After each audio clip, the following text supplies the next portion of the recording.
Nandito na mga huwan ang episode 68 ng Tagalog recap natin ng Apple TV series na ang Monarch Season 2 2026. Kamusta na kayo mga huwan?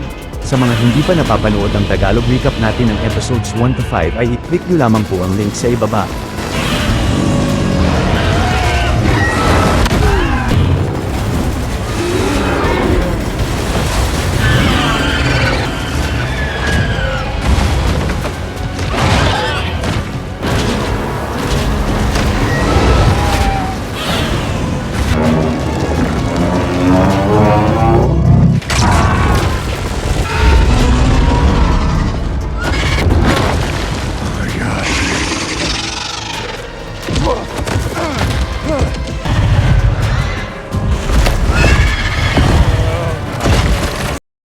Ang layunin ng channel na ito ay upang mas maunawaan sa Tagalog at mas ma-enjoy ng marami ang mga paborito nilang pelikula at mga palabas sa maiksing oras lamang. Wala po kayong mahahanap ng mga full movie sa channel na ito dahil labag po ang mga ito sa patakaran ng YouTube nang walang hinahawakang copyright.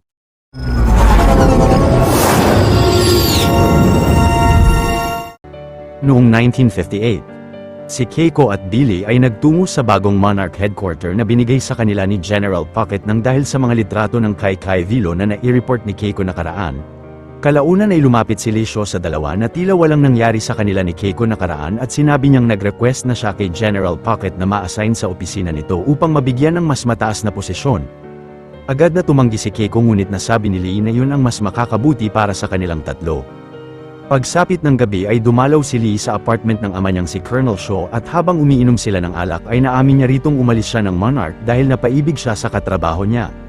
Kinaumagahan ay pinunta ni Colonel Shaw si Lee sa isang restaurant. Pagkatapos ay sinabi ng Colonel kay Lee na hindi na siya magtatrabaho kay Pocket dahil ipapalipat niya siya sa Vietnam upang maging military advisor. Nadismaya si Lee sa nagawa ng ama at nasabing mas importante ang trabaho nilang pag-research ng mga Titan sa Monarch. Makalipas ang ilang araw ay bumalik sa Monarch headquarters si Lee at sinabi niya kay Keiko na nagkaroon ng malaking problema ang paglipat niya at na-realize niyang napaka-importante ng trabaho nila sa Monarch kaya't naisipan niyang bumalik sa kanila. Si Keiko naman ay excited na ibinalita kay Lee na plano ni Billy na magtungo sila sa Kazakhstan dahil nabalitaan nilang posibleng may mga Titan sa lugar. Sa kasalukuyang panahon si Keiko, Kate at ang iba pa ay malungkot na nagdaos ng libing sa Tokyo, Japan para kay Hiroshi. Ilang saglit ay nasabi ni Kate kay Kentaro na nawalan siya ng kontrol sa sarili nung napalapit siya sa Titan X, ngunit galit na sinisi ni Kentaro ang kapatid sa pagkamatay ng ama nila. Maya-maya ay dumalaw rin si Dr. Suzuki sa libing at kahit matapos maipaliwanag ni Shaw sa kaibigan ang tungkol sa Access Mundi ay labis na nagulat siyang makitang hindi tumanda si Keiko. Pagsapit ng gabi ay naghapunan ang pamilya ni Keiko sa bahay ni Suzuki at nabanggit ng matanda na naging malapit pala sila ni Hiroshi noon dahil plano nitong mabuo muli ang device niya. Kalaunan ay kinausap ni Shaw si Suzuki sa likod ng bahay at inamin niya sa kaibigan na napunta siya roon upang magpatulong sa kanya na mapalabas si Godzilla at mapatay nito ang Titan X bilang paghihiganti nila sa pagkamatay ni Hiroshi. Si Suzuki naman ay pinakita kay Shaw ang bagong naimbento niyang equipment na kayang malinlang ang mga Titan na umatake sa kahit anong target.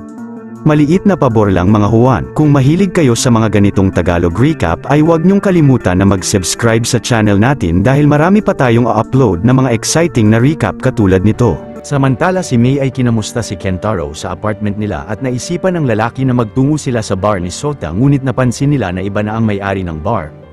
Gayunpaman ay uminom roon ng alak ang dalawa at nang sinubukan ni Kentaro na halikan si May ay bigla itong umatras at iniwan siya. Pero agad na lumapit kay Kentaro ang babaeng si Isabel at uminom ito ng alak katabi niya.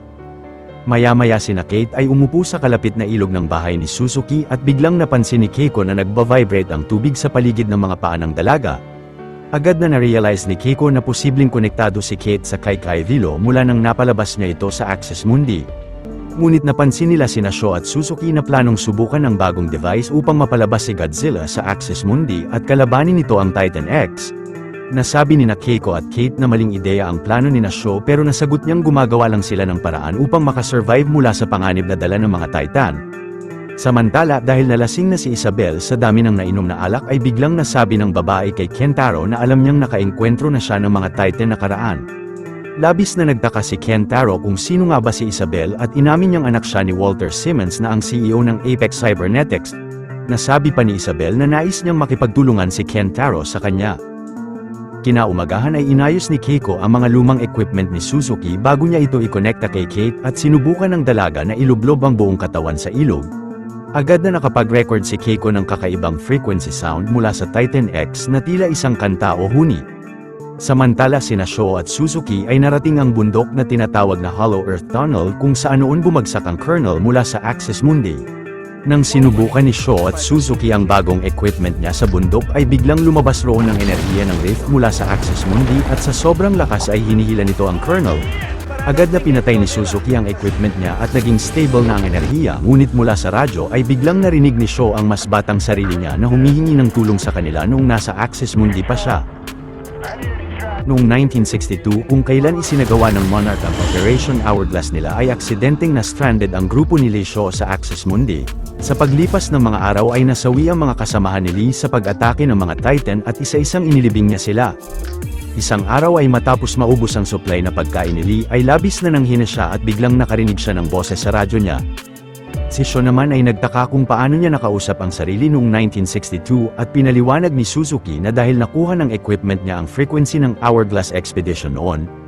Pero naisipan ng Colonel na magkunwaring empleyado ng mission control ng Hourglass at upang mapalakas niya ang loob ng mas batang sarili ay sinigurado niya sa kanyang makakaalis siya ng Axis Mundi. Pagkatapos ay dahil na-realize ni Sho na wala si Godzilla sa Axis Mundi noong 1962 ay sinabihan niya ang mas batang sarili na bumalik ng pod. Maya-maya nang nasa loob na ng pod si Lee ay tinuruan siya ni Suzuki na lumikha ng tracker gamit ang device roon upang maikabit niya ito sa Titan X at upang makalikha ng rift ang nilalang at makabalik siya sa mundo nila. Nagtaka si Lee kung bakit niya kailangang maglagay ng tracker sa Titan at nasabi ng Colonel na confidential ang impormasyong yun. Samantala si Keiko ay naalala na nagdokumento noon si Billy ng tungkol sa mga kababaihang villager na pinaniniwala ang sinapian ng isang demonyo at nililinlang nila ang mga biktima nila palapit sa halimaw. Pero naniniwala si Billy na ito ang Titan X at dahil naiintindihan ng mga kababaihan ang tunog mula sa nilalang ay nalalaman nila ang lokasyon nito. Sa sunod na eksena ay nakipag-ayos muli si May kay Kentaro pero napagdesisyonan ng lalaki na magtungo sa Thailand nang dahil sa imbitasyon ng nakilala niya kagabi. Ngunit pag-alis ni May sa apartment ni Kentaro ay biglang dinukot siya ng 2 tauhan ng Monarch. Kinabukasan ay nakarating si Kentaro sa Phuket, Thailand at nagtungo siya sa bahay ni Isabel. Nasabi ni Isabel na pareho ni Kentaro ay may matinding galit rin siya sa kumpanya ng magulang niya at sa kapatid niya. Pagkatapos ay kinumbinsi ng babae si Kentaro na makipagtulungan sa kanya. Samantala si May ay binalik sa Outpost 18 at nakiusap sa kanya si Tim na alamin kung paano biglang hindi na sinunod ng Titan X ang ruta nito gamit ang naputol na parte ng nilalang kung saan nakakabit ang device ng Apex Cybernetics. Sumang-ayon si May at kasama si Tim ay pinag-aralan nila ang parte ng Kai Vilo. Sa kasalukuyang yun sina Kate at Keiko ay nagtungo sa makalumang templo ng mga kababaihang villagers. Ilang saglit ay naisipan ni Kate na bumaba sa balon ng templo dahil posibleng doon nakikinig ang mga kababaihan ng huni ng Titan. Ngunit nang sinimulan ni Kate na bumaba sa balon ay biglang naputol ang lubid at bumagsak siya. Kahit bahagyang nasaktan ay tumayo si Kate at napansin niyang kaya naiintindihan ng mga villagers ang huni ng Titan ay pinapalakas ng tunnel roon ang tunog. Kalaunan ay upang makalabas ay tinahak ni Kate ang tunnel at nasabi niya kay Keiko na naiintindihan na niya ang Titan X na kailangan nito ang tulong nila. Sa sunod na eksena ay sinimulan na ni Lee na hanapin ang Titan X sa Axis Mundi habang kausap pa rin sina Colonel Sho. Pero nang nakakita si Lee ng mga kuryente sa lupa ay agad na sinabihan siya ng matanda na tumakbo ngunit malakas na tumalsik siya sa pagsabog ng mga kuryente. Kahit bahagyang nasaktan ay patuloy na naglakad si Lee hanggang sa makakita siya sa daan ng isang camp at nang napansin niya sa tabi ang device ay agad na na-realize niyang doon na malagi si Keiko. Si Colonel Sho naman ay napilitang aminin sa mas batang sarili na siya ang mas matandang bersyon niya sa hinaharap. Hindi makapaniwala si Lee sa nalaman pero nasabi ng matanda na mahal nila si Keiko at gagawin nila ang lahat upang maprotektahan siya. Kalaunan ay nakita ni Lee si Keiko sa di kalayuan na humuhuli sa sapa ng isda pero pinaliwanag ng mas matandang Lee na sa hinaharap ay ililigtas niya siya sa Axis Mundi. Ngunit kapag tinulungan niya ngayon ang babae na makabalik sa mundo nila ay malaki ang magbabago sa hinaharap nito at posibleng hindi may panganak ang 2 anak ni Hiroshi. Kahit napakabigat sa kalooban ay lumayo nga si Lee kay Keiko. Ginabayan naman ni Colonel Sho ang mas batang sarili niya palapit sa lokasyon ng pugad ng Titan X, ngunit biglang lumitaw sa harap ng lalaki ang isang endopine. Pero ang isang Ion Dragon ay inatake ang Endopid ng napakalapot na likido bago ito mabilis na nilipad palayo at si Lee ay nagawang makalapit sa malabundok na pugad ng Kai Kai Vilo. Sinabihan ni Colonel Shaw ang mas batang sarili na butasin ang pugad hanggang sa makita niya ang parte ng Titan X. Pagkatapos ay doon nilagay ni Lee ang tracker at agad na nalaman ni Suzuki ang kasalukuyang lokasyon ng Kai Kai Vilo. Nang biglang lumabas sa pugad ang Titan X ay kamuntikan ang mabagsakan ng mga malalaking bato si Lee at si Colonel Shaw ay sinabihan siyang bumalik na sa pod upang makabalik na siya sa mundo nila. Pagkatapos ay nagpaalam na si Shaw sa mas batang sarili niya pero maya-maya pagbalik nila sa bahay ay nagpasalamat at nagpaalam na rin siya kay Suzuki. Sa kasalukuyang iyon ay labis na nagulat si Tim na na-detect ng system nila ang Titan X sa Australia nang dahil sa lumang tracker ng Operation Hourglass na nakakabit sa nilalang at ipinakita niya ito kay Director Boris. Ilang saglit ay nalaman ni Director Boris sa US Defense Secretary na ni-request ng Australia na pasabugan ng militar ng Amerika ang Titan X. Maya-maya sina Kate at Keiko ay bumalik sa Outpost 18 at binunyag nila kay Director Boris na planong palapitin ni Colonel Shaw si Godzilla sa lokasyon ng Titan X upang paglabanin ang dalawa. Labis na nagulat si Boris sa nalaman kina Keiko at nabanggit niya sa kanila ang planong pagpapasabog ng militar sa Titan X. Nakiusap naman sa kanya sina Keiko at Kate na pigilan muna ang militar dahil plano nilang ibalik ang Kai Kai Vilo sa ruta nito mula nang nagawa nilang makalikha ng koneksyon sa nilalang. Ngunit tumanggi ang direktor kina Keiko dahil posibleng mapalala lang nila ang sitwasyon. Kalaunan ay nagtungo rin si Kentaro sa Outpost 18 pero dahil sa pagpupumilit sa kanya ni May ay inamin niya sa babae na nagtungo siya sa Thailand upang makipagkita kay Isabel Simmons. Hindi nagtagal si Tim ay napagdesisyon ng tulungan ang pamilya ni Keiko na maipunta sa lokasyon ng Titan X na hindi alam ng direktor at isinakay niya ang tatlo sa isang helicopter. Samantala si Colonel Lee Shaw ay nakarating na sa lokasyon ng Kai Kai Vilo sa Australia at nakita niyang pinapatubo muli ng nilalang ang naputol na galamay nito habang nagliliparan sa ibabaw nito ang napakaraming ibon. Pagkatapos ay sinimulan ni Shaw na iset ang equipment ni Dr. Suzuki sa beach at hindi nagtagal sa ilalim ng South Pacific Ocean ay biglang nagising si Godzilla at sinimulan nitong lumangoy papuntang Australia. Samantala si May ay nagtungo sa Asset Containment Facility ng Monarch kung saan pinanatili ng kumpanya si Brenda at tinanong niya siya kung bakit niya inako ang buong operasyon nila sa Santa Soledad. Nasagot ni Brenda na siya lang ang may responsibilidad ng nangyari sa lugar pero natanong pa ni May kung anong kailangan ni Isabel kay Kentaro dahil sa tingin niya ay may plano ang Apex sa lalaki. Ngunit nasabi ni Brenda na hindi niya alam at inis na pinaalis ng babae si May sa silid niya. Maya-maya ay nakarating ang helicopter ni Keiko sa lokasyon ng Titan X subalit biglang inatake ng napakaraming ibon ng aircraft nila at bumagsak ito sa beach na nakita ni Shaw. Agad na nilapitan ng Colonel sina Keiko at napansin niyang hindi napahamak ang grupo. Kinainis naman ni Shaw ang pagpunta roon ni Keiko kahit palabis na mapanganib dahil nalalapit na ang pagharap ng dalawang Titan sa lugar. Pero habang kinakausap ni Keiko si Lee ng mag-isa ay nilapitan ni Kate at Kentaro ang Kai Kai Vilo. Kahit pa biglang nagalit ang Titan X sa paglapit ng magkapatid ay patuloy na dahan-dahan na lumapit si Kate sa halimaw hanggang sa kumalma ito.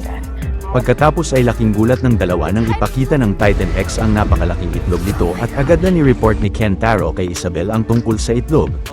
Ilang saglit ay napansin ni Shaw sina Kate na lumapit sa Titan X at kasama si Keiko ay pinuntahan nila ang magkapatid. Subalit biglang dumating na sa beach si Godzilla kasabay ng pagdating rin roon ni Jason mula sa utos ni Isabel. Ang Titan X naman ay iniwan ang itlog niya at nagkaroon sila ng napakatinding sagupaan ni Godzilla. Ngunit habang patuloy na nag-aaway ang dalawang dambuhalang halimaw ay kinuha ng mga tauhan ng Apex Cybernetics ang itlog ng Kai Kai Vilo. Si Kate naman ay napansing kasabwat pala si Kentaro ng mga tauhan ng Apex na kinagalit niya sa kapatid.